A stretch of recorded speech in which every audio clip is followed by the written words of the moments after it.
So thank you, Jody, and thank you to these institutions. And let's get started here. I'm here to represent these women. And I've got a little special surprise for you. We're going to lock the doors and have a contest. There are 3 Tennessee women in this picture. In order to get out of the room at the end, you have to identify them. Are you ready? Okay, a couple of things about terminology. The women who played in this league, well, some of them were as young as 15, some of them were as old as 29, and they consistently referred to themselves as the girls. So I am going to refer to them as the girls, not because I'm a sexist, white, entitled man, but because that's what they call themselves. Also, they played for the All-American Girls Professional Baseball League, which you are going to get as tired of hearing me say as I'm going to get saying it. Well, they simply called it the league. So I'm going to talk a lot about the girls and the league. And the logo that you're looking at is the one that they adopted in the 1980s when they set up their association. And I mention that because during the time, the league had 3 different business structures and maybe a half a dozen different names. So it gets very confusing. So we're going to stick with the girls and the league. So before I get into talking about the women, I want to give you a little context, background as to how this league came about, because it's pretty unique and it hasn't been replicated since. And there are 3 essential reasons that had to happen at the same time. There had to be a vibrant softball culture in America. I'll get back to that in a moment. World War II. Why World War II? Well, I'm talking about a major disruption to the culture. Something that we experienced in our own lifetimes a few years ago with the pandemic. A very similar challenge for businesses, World War II did. And then we have to have Philip K. Wrigley, all the baseball fans in the room know who he is, the Chicago Cubs and Wrigley Chewing Gum. He is really the catalyst behind all of this. So let's start a little bit with softball in America. You go next door, you're going to hear, you can learn about where and when baseball came into being. It seems to be lost in the mists of history, as we like to say, when there is no clear-cut answer to the question. Do you know where and when softball happened? It happened on a Thursday afternoon. It happened to be Thanksgiving, 1887, in this wonderful little fantasy pastiche of a Romanesque playhouse for the rich elite of Chicago, where a group of college men were bored in the afternoon and created a sport they called indoor baseball. Within a week, they had a rule book. It caught on. It started spreading. And being Americans, it got adapted and called all kinds of things. Kitty ball, pumpkin ball, cabbage ball.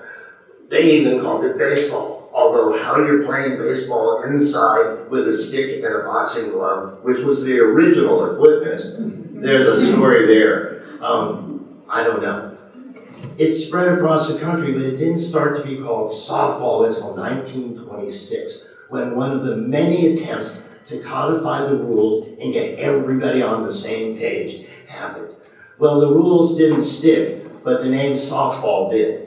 In 1933 at the Chicago World's Fair, they tried to have a national championship tournament. They had 55 teams show up, 12 of them were women's teams, and they had almost as many sets of rules, equipment, and base sizes. So you got one more attempt. And the Amateur Softball Association formed, set up a set of rules that people started to adopt, and it took off across the country. So you can see from the slide, by 1936, tens of thousands of teams, millions of people playing softball. They even had lighted fields.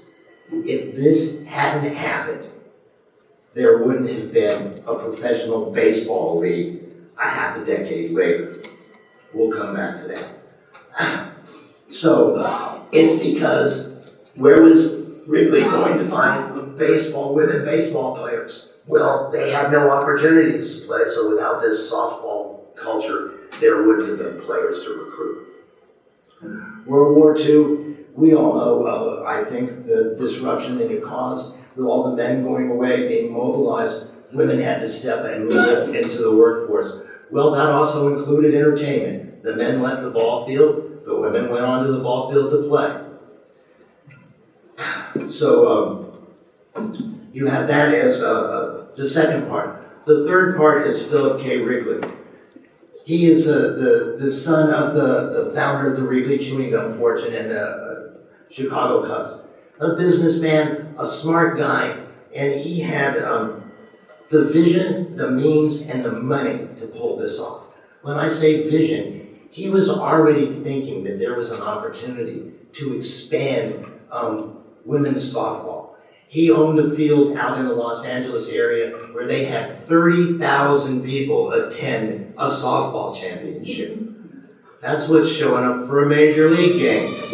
He lived in Chicago, the birthplace of softball, with an extremely vibrant softball culture at the time. I don't have the time to go into the conflict that arose between Wrigley's league and the local softball teams. They were not happy with what he did.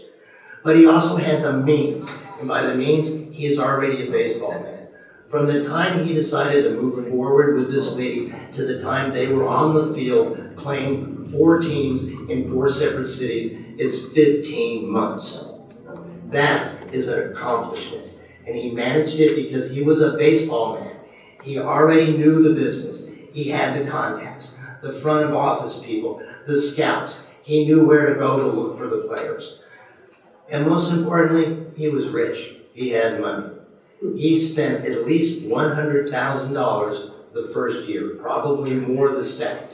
$100,000 in 1943 is the equivalent of $2 million today.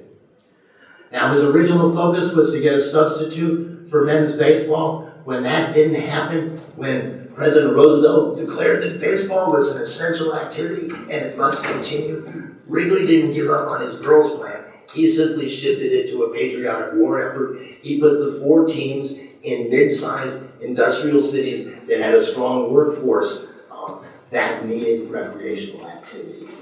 So what did Wrigley come up with? Now, I can talk about a lot of stuff, but I'm going to focus on the women and what they had to put up with because I'm here to talk about the Tennessee women. He was deeply concerned, being the patriarch that he was, that women remained feminine and did not become masculinized by playing a men's sport. So he put an emphasis on this. If you've seen the movie A League of Their Own, you know where I'm going. The most obvious thing is charm school. A lot has been written and a lot of ridicule has gone about it. It really depends on whether you are a 15-year-old farm girl who's never been to the big city, or whether you're a 22-year-old Chicago girl who grew up in the city, whether charm school was important to you. Many of these women, they learned a lot of life skills that they had not encountered yet. For a lot of other women, like Marjorie Hood from Tennessee, who was the oldest woman to play in the league, she's 29, she's married, she's got a 6-year-old. Doesn't really need charm school at this point. To go with it, there were the rules of conduct that you would never find imposed on a men's baseball team. There were curfews, there were dress codes. Well, for one thing, men are never asked to wear makeup while they're playing, or when they're off the field, or to never appear in public in shorts or slacks, but only in an appropriate skirt. They went through, they had curfews. They also had to have all of their social engagements approved by the team. If they wanted to go on a date, they had to get permission. Who did that? Something else you won't find in men's baseball, chaperones.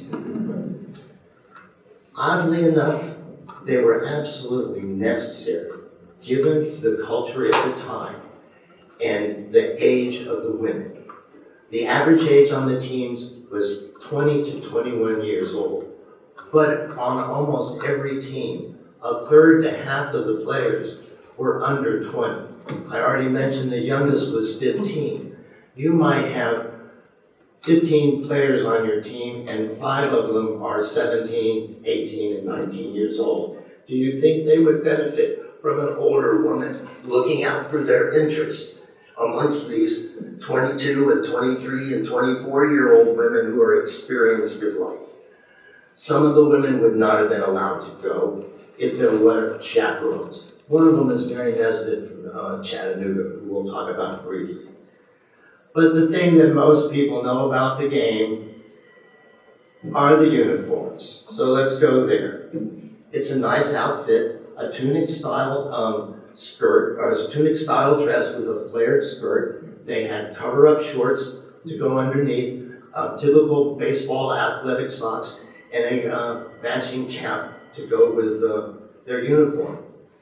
Here they're modeling the early version of the uniform. You'll notice the logo in the front is actually for the All-American Girls Softball League. That was the first name, and Wrigley figured out that wasn't going to work and changed it. Afterwards, they put a team patch there. Here's the contrast between what other women's softball players were wearing, as you can see on the right, and what Wrigley expected his players to wear. Here's the result on the field. Does she look happy?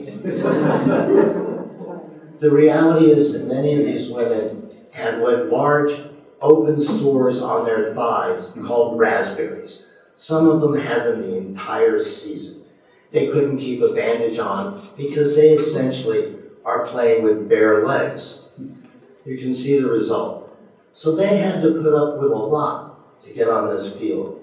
And almost to a woman, they say, I put up with it because I'm getting to do what I love and I'm getting paid to do it. And many of these women, some of them teenagers, were being paid more on a weekly basis than their fathers were earning.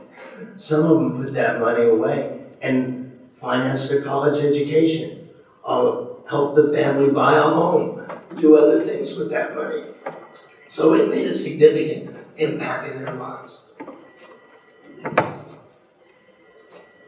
So just to summarize the league in total, it existed for 12 years, from 1943 to 1954. There were 15 teams, played in 14 cities. Any given year, there were 4 to 10 teams on the field. Over 800 women total played in the league. There is no complete roster. They were somewhat cruel. If you appeared in less than 10 games, they didn't keep your records. There were a lot of women that fell into that category whose names are lost because of that. And then they came from all over the United States. Despite the All-American label, they came from Canada, Mexico. There was even a contingent from Cuba. You'll find out why in a minute. And of course, the volunteer state was there in force. So let's meet the players from Tennessee. 11 women joined the league. They basically came in 2 ways. There was heavy recruiting in 1943, and we had 7 women come up at that time.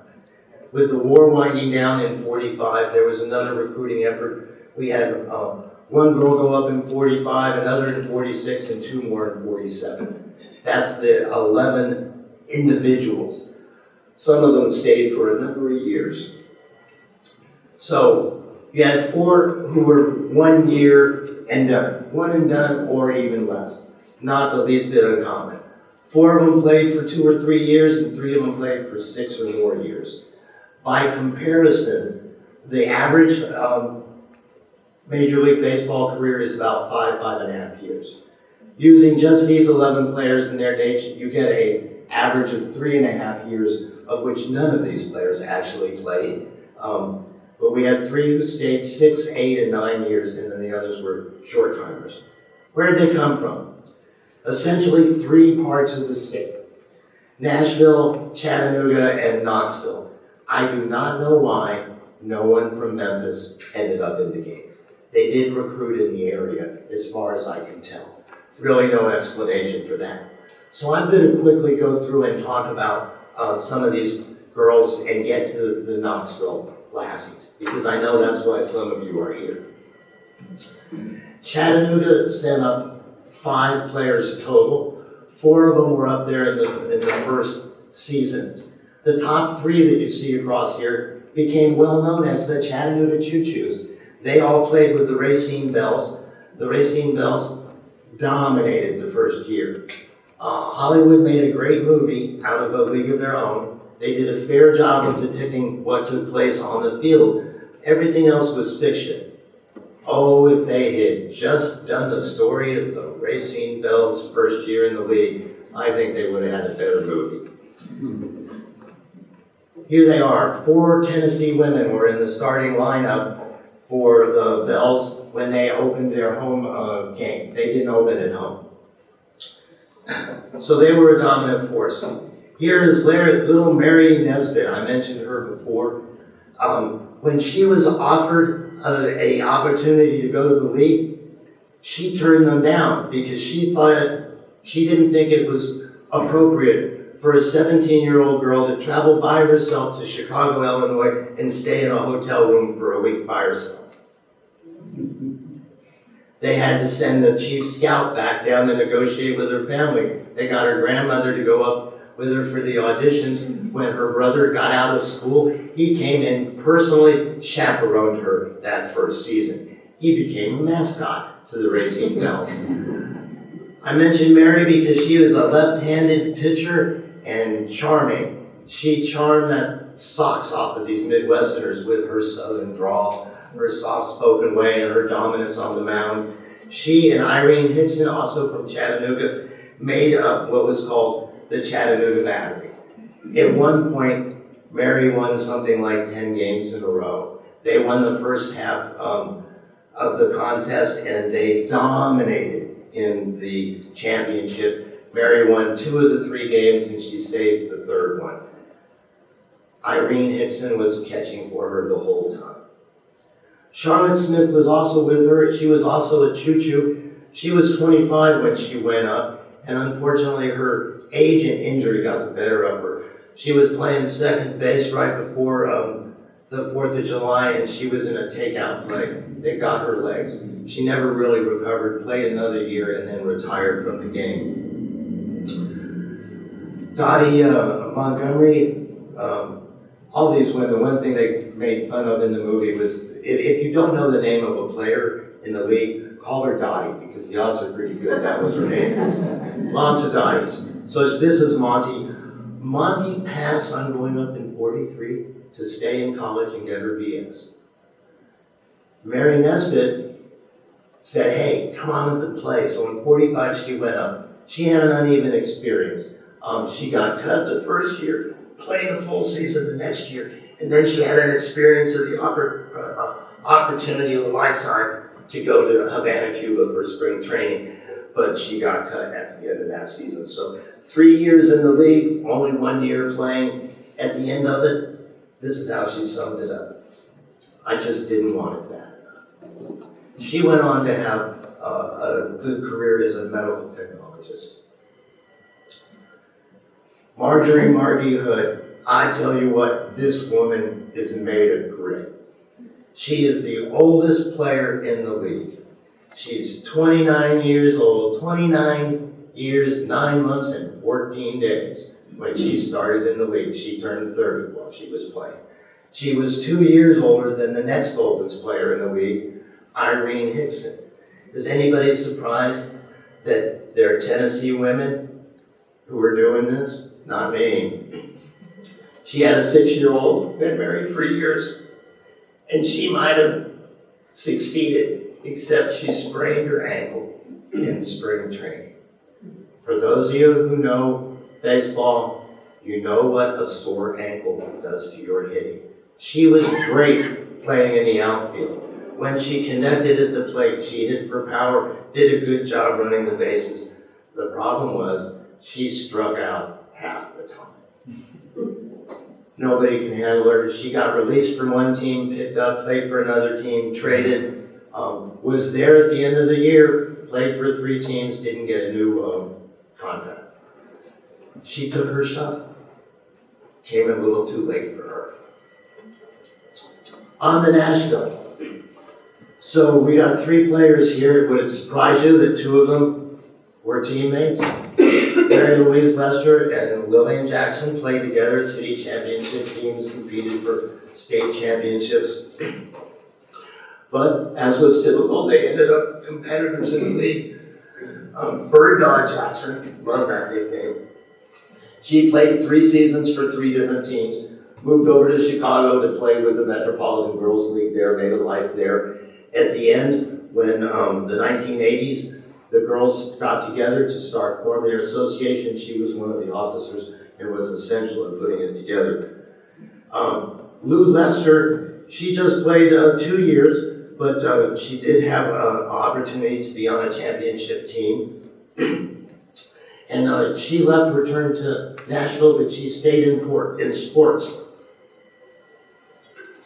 She became an executive director of one of Nashville's many recreation centers and spent her career bringing other children the joy of sports.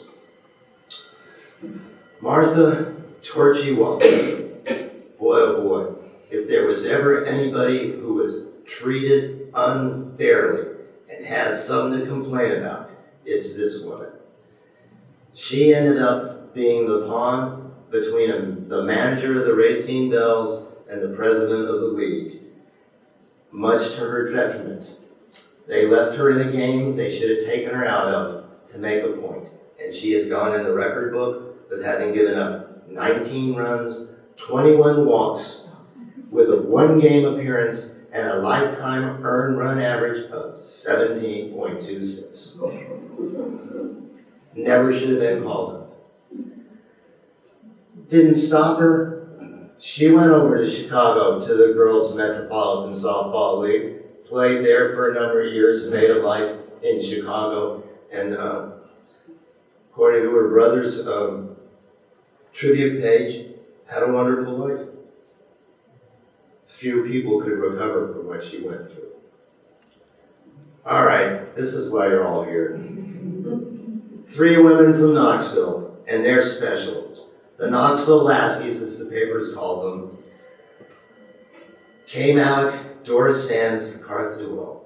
They were all teammates together a couple of years before they went up in the league. Doris went up first in 46, came back and said, "You all gotta come. You gotta try out. You gotta come with me." So they both tried out, they both made the team, and you have a picture of them here. This is what Wrigley wanted in his feminine baseball players. Here they are, dressed as if they're gonna go to church, all prim and proper, but look at what they're holding. They got a baseball glove on one end and a ball in the other, and they're getting ready to get on a train for Miami, Florida, where they're gonna get on a TWA plane and fly to Havana, Cuba for 2 weeks of spring training. There's a movie in this just in itself. What happened in Havana mostly stayed in Havana. One thing I will say for these women, they saw themselves not as individual competitors, but as pioneers, and they stood shoulder to shoulder. And if they decided not to talk about it, they did not talk about it. They could keep their secrets, and they took them to the grave. And there are some that I wish I knew, because I've been trying to puzzle them out.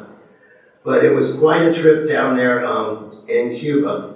They got split up. Doris went back to the Muskegon Lassies that she was with. Cartha, who I'll come to last, went to play for the Rockford Peaches, who were immortalized in the movie. And then Kay Malik, she went to play for the Fort Wayne Daisies.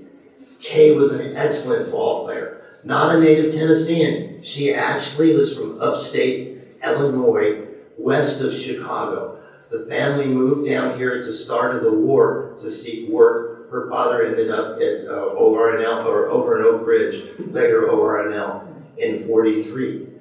She went to Catholic High, so she didn't immediately start playing in the community, but when she graduated from Catholic High, she played a couple of years with Cartha and Doris Sands. And Kay and Doris were just a powerhouse, hitting 1-2. You can read the stories in the Knoxville News Sentinel, where one of them's getting on and the other one's driving them in to win the game. It was a constant thing. Kay tore up the pea patch during the exhibition games that were played in Knoxville and Johnson City on their way to the start of the season. And then she kind of disappeared. She got in one game, but only because the outfielder that she filled in for got angry at the ump for being called out at second base and got thrown out of the game. She got one at bat and made it out. Then she got hurt and sat on the bench. And I tell you, I'm embarrassed as a historian and that I could not figure this out, but it never occurred to me what might happen to her and her career. And it took a family member to tell me when I said, what kind of injury did she have that ended her career? Well, unbeknownst to almost everyone, Kay had gotten married in August the year before. She didn't tell anybody. She's playing under her maiden name and, well, made a little whoopee before she went to Cuba and got pregnant. She had to, I don't know whether she got fired for signing a contract under her maiden name and not telling them she was married, or whether they just let her go because she was pregnant and couldn't play anymore. But she was done with the league, but don't feel bad about her. We're going to hear about her in a minute. Doris Sammy Sands. She is the greatest all-time female softball, baseball player that Tennessee's produced. Spent 8 years in the league, 6 times an all-star, 5 times as an outfielder, 1 time as a pitcher, 2-time MVP. She threw a perfect game. Recognized as an outstanding athlete from an early age. Multi-sport athlete. The town loved her. She made her pitching debut with an adult women's team when she was 11 years old. Mildred McDoyle was at first base.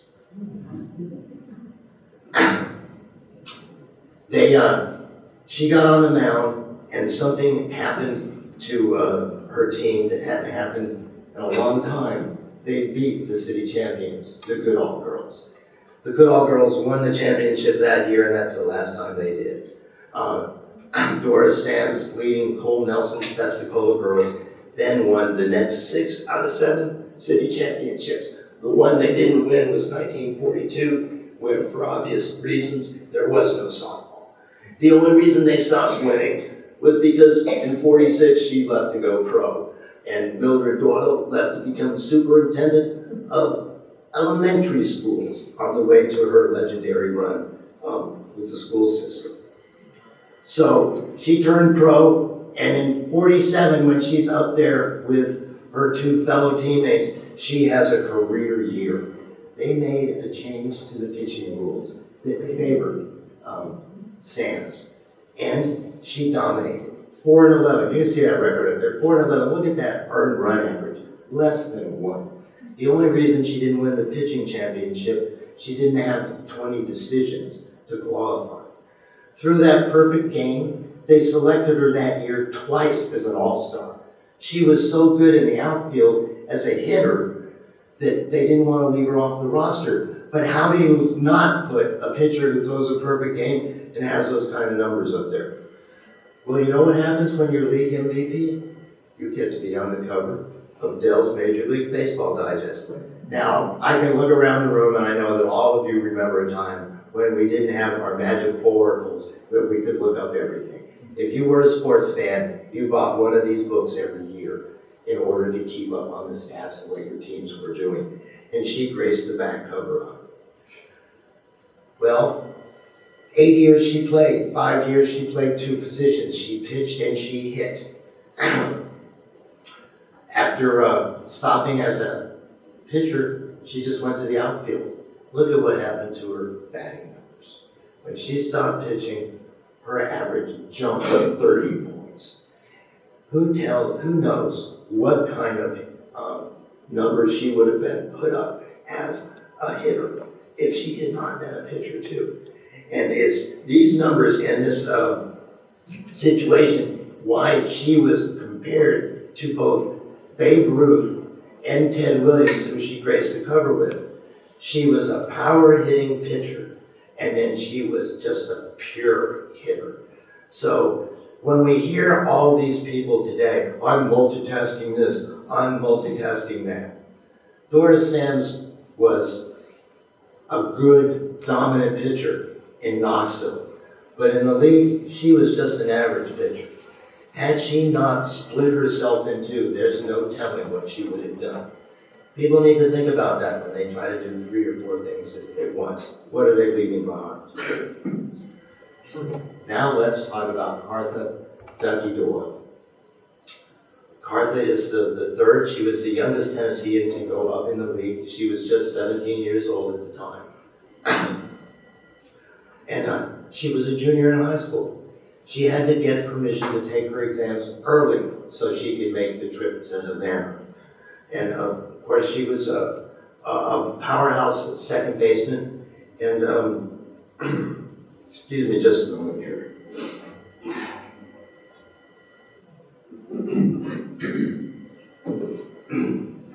And Cartha, like Doris, was recognized early for her talent. She started playing with Doris and her cousin Mildred at 14. And she stayed on the team until Doris went pro and the club, that particular team, fell apart. But she got selected, got to go to the Rockford Peaches. Here's a picture of her with her teammates. Cartha is up there in the upper right. Look at how young she looks compared to these other women. Sitting right in front of her with that cap on is Dorothy Cammie Kaminsky, first baseman. 10 years in the league, 8 times an All-Star. When they put together that All-Star 9, she's on it with Doris Sands. So Cartha got to play with one of the best in the league. But there is 6 years difference in their ages. It's a big thing for her. Cartha struggled initially while she was up there. She got hurt and was a while before she got in the game on a regular basis. But after the All-Star break in the middle, she took over as the everyday second baseman.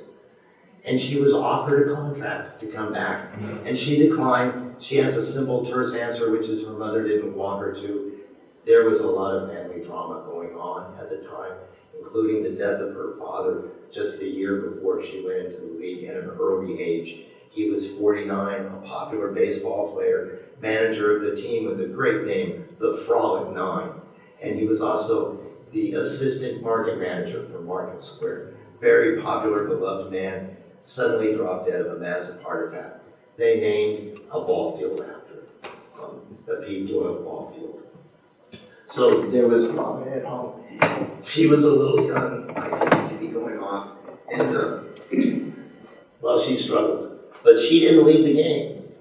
She came back. She turned 18 years old. On the day she turned 18, she married Albert Ab Childress. He was a manager of baseball teams, is well known to her. Obviously, she married her. And she finished her senior high in high school as Mrs. Childress. And the two of them she and her husband began to embark on an odyssey of fast-pitch softball. If you know your local politics, you know that the 1940s were not kind to Kaz Walker. He had recently had a few incidents at the city council meeting, and I'm not sure whether or not he got expelled as mayor or what happened to him. He's on a redemption tour. He saw an opportunity with Ab and Cartha, and he created the Kaz Walker Girls. Well, they're on another run. They're winning city titles. They're going for state championships. By 1950, Kay Malik, now divorced with 2 children, is back in town and back in the outfield playing with Cartha as they go on to win a state title. You know what Kaz Walker does the next year? He drops the club. He got the trophy. He doesn't need him anymore. Cartha didn't stop, neither did they. They just kept doing one team after another until really fastball, softball faded away. They made it a family affair. Cartha stayed on the field as long as she could. A middle infielder, along with a catcher, they're the ones who lose their knees first. So her knees started going on her. So she started coaching, and she started managing with Ab running the team. And it was just too frustrating for her. I had the opportunity, courtesy of Jody Davis, to interview her 6 years ago. And she put it this way: those players wouldn't do what I told them to do, so I quit. Well, what do you do when the players won't tell you what to do? There is one position in the game where everybody has to listen to you. So in 1973, Cartha became a pioneer again, not really meaning to. She became one of the first 6 women to join the East Tennessee Umpires Association. And she stayed on the field as an umpire into her 60s. And simply by representation, by being on that field, other women saw her doing this job and followed her. There is a whole cohort of individuals that are women umpires because they saw Cartha on the field and followed her. And she stayed on that field until she was calling, she was at first base in a men's baseball championship team in Nashville. Foul ball came flying down the baseline. Cartha moved not fast enough, hit her in the knee. They had to carry her off the field. She said, if I'm too slow to get out of the way of a foul ball, I'm too slow to be an umpire. And she retired from the game. But I will tell you that the day that I went in to interview her, walked into her living room, she's sitting there watching TV. Do I need to tell you what was on the screen? So she was a doggone good umpire. And I've spent this time talking about Cartha because when you talk about the women and the impact they have and what they've accomplished, you cannot diminish what Doris Sands did on the field. She was an excellent athlete, and no fault on Doris. When she was done playing in the league, she was done.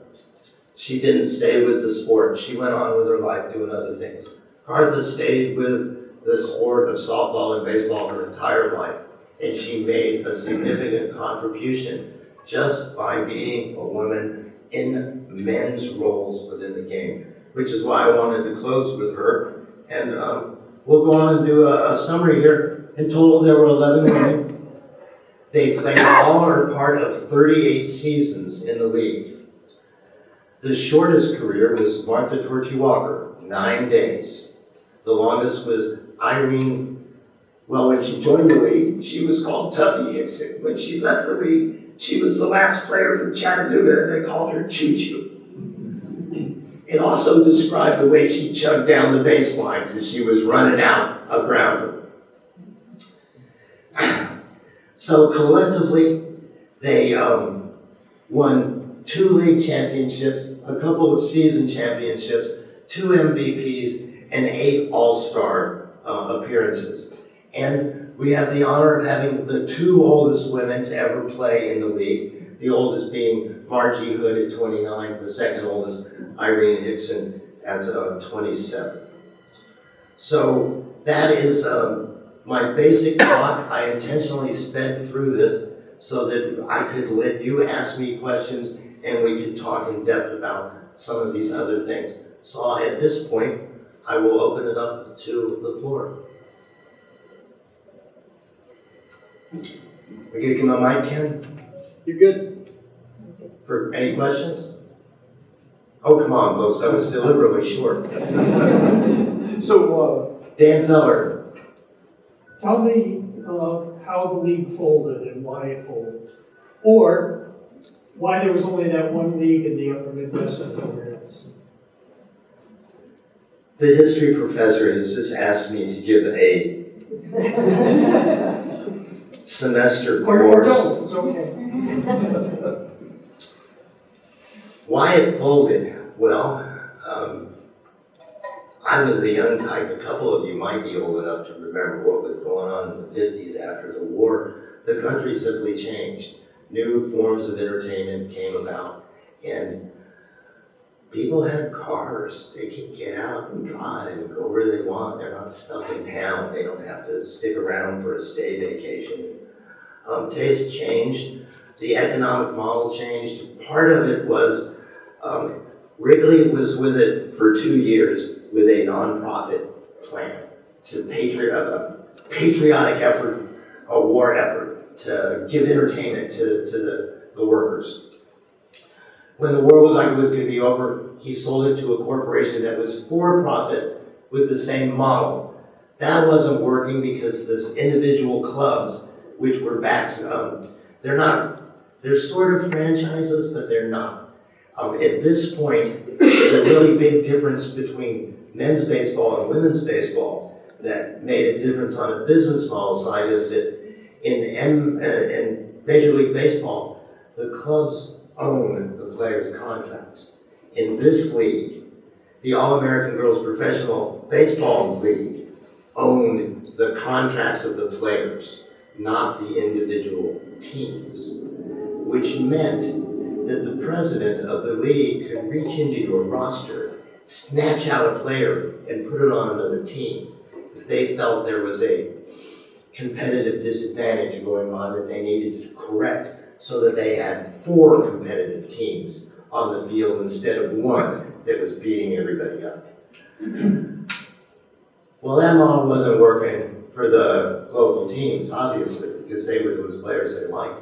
In 1950, the clubs became independent franchises, and they started acting like the major league, and they couldn't get along too well.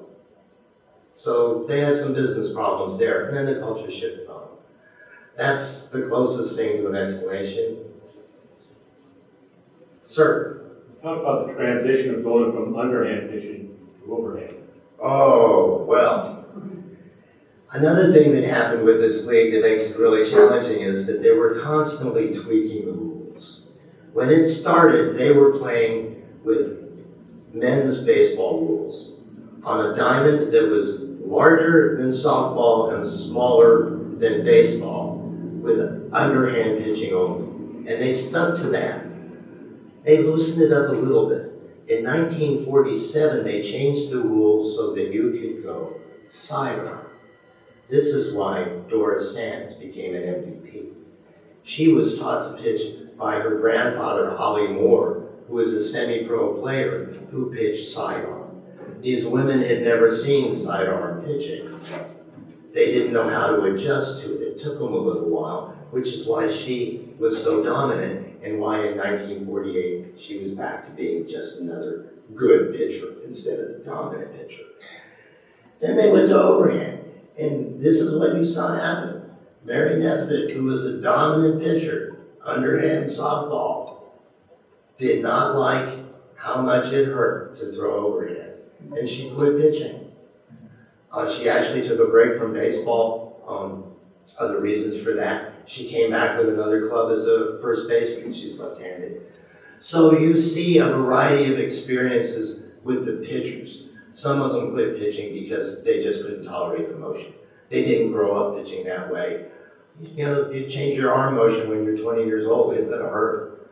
It ain't like you're 5 and you can, mend easy. As far as the players, well, if you look at the collective batting averages, you think, geez, most of them are under the Mendoza line. If you know what that is, a 200 batting average. But they are playing with a fat ball. They never got down to the diameter of a baseball. The 9.5 inches, I believe it is. I think they got down to maybe 10.5 is the smallest ball. Doesn't sail as far, hard to hit. So batting averages were pretty poor. A lot of these women just could not adjust well to the new motions and the new pitching. The ones that did, it exceeded and went on. A lot of them just left the league and pitchers changed. Sir? This predates your focus today, but are you familiar with a pitcher named Jackie Mitchell? Oh, who doesn't know about Jackie Mitchell, the legendary Chattanooga girl who struck out Babe Ruth and Lou Gehrig back to back?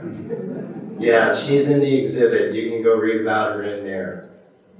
Patrick, do you have a question? Yeah, you showed a lot of support for these women within the local community. Did they face any opposition within Knoxville or East Tennessee to beating what was predominantly a kind of a male perceived sport? Not at this time, but in the mid-30s when softball started taking off, there was limited pushback. you have to think about the country in the 1930s. We're in the depth of the Depression. You know, 1933, I think 25% of the workforce was out of work. We really didn't recover until we got on a war footing and started going up. There were a lot of people with no coin in their pocket if they had a job, and nothing much to do with it if they did. So softball became essential, and many communities really doubled down on pushing softball to give the people something to do. And, you know, old white dudes like the objective. No, that girls shouldn't be doing this. They should be home having babies and taking care of the men. Small amount of that. You know, there's no doubt that Wrigley was patriarchal and sexist within the institutionalized sexism.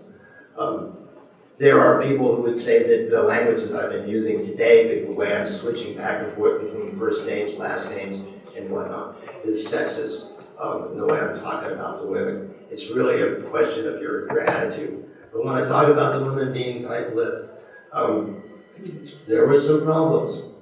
And there was a manager from Tennessee who got fired for behaving inappropriately with the girls. That's the best I can do, because they ain't talking.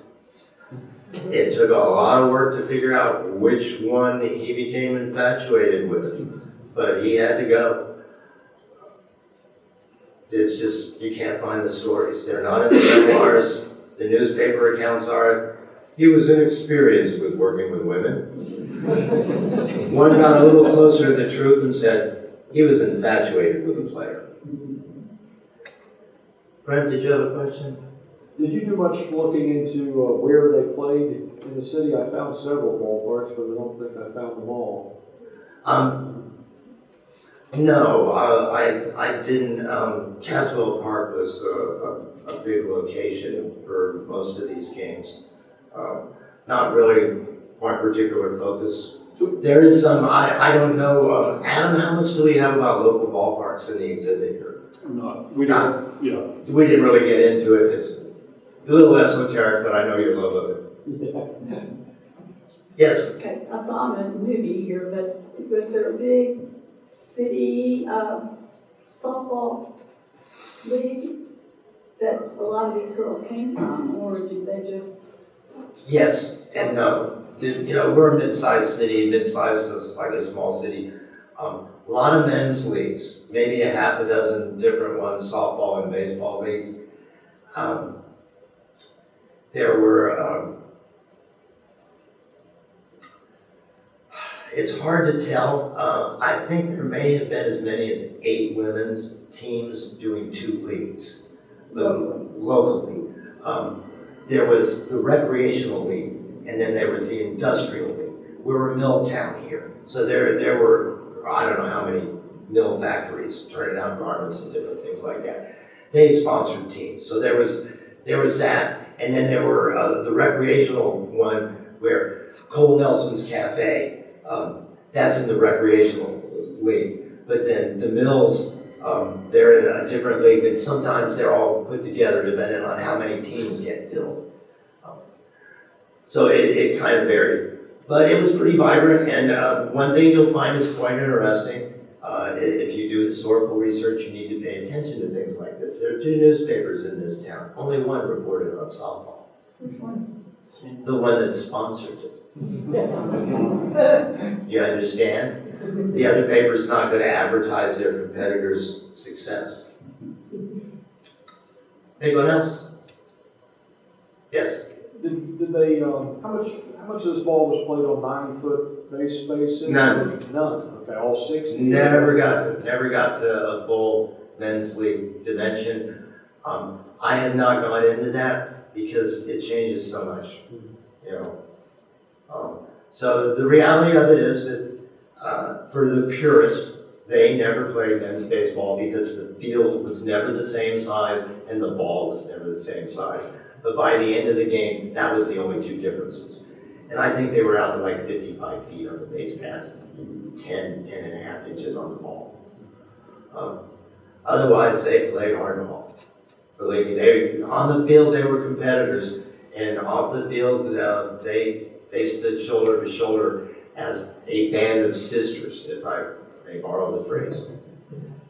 Anything else? I'd say that the underhand speed of the girls back then weren't quite what it is today, but it wasn't slow pitch by any means. I really have no way of judging, but I would ask how much faster are men's pitching from that time to this time? How much have our bodies changed and adapted so that our mechanics can speed the ball up? All right, well, I want to close just by thanking you for coming out today. If you haven't already gone to the baseball exhibit, please take some time to tour through there. And once again, thank you.